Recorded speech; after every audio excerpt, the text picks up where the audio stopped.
இது ஓமவல்லி செடி. இத கற்பூரவல்லின்னு சொல்லுவாங்க. இது ஒரு அரோமேட்டிக் பிளான்ட். இதுல நெறைய ஹெல்த் பெனிஃபிட்ஸ் இருக்கு. இது ஒரு ஆர்னமெண்டல் பிளான்ட் மாரி நம்ம வீட்டு முன்னாடியும் அழகுக்கு வச்சு நம்ம வளர்க்கலாம். ஏன்னா, இது பார்க்க அழகா இருக்கும். இந்த இலைகள் பார்க்குறதுக்கு.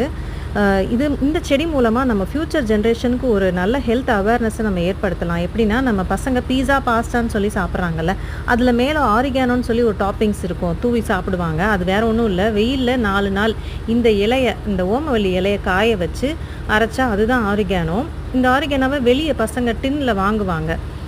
அது வந்து ப்ரிசர்வேட்டிவ்லாம் ஆட் பண்ணியிருக்கோம். அது நம்ம ஹெல்த்துக்கு நல்லது கிடையாது. பட் நம்மளே இத வீட்ல இந்த செடி வளர்த்து, இதன் மூலமா நம்ம அந்த பொடிய தயார் பண்ணி சாப்பிட்டா, இது ஹெல்த்துக்கும் எவ்வளோ நல்லது.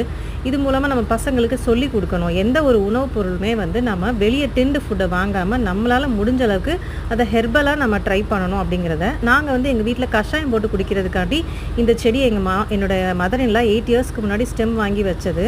ஆனா வளர்க்கும்போது எங்களுக்கு தெரியாது. இப்படி மெயின்டெயின் பண்ணணும். ப்ரூன் பண்ணி உரம் குடுத்து மெயின்டெயின் பண்ணணும்னு. இனிமேல் நான் மெயின்டெயின் பண்ண போறேன்.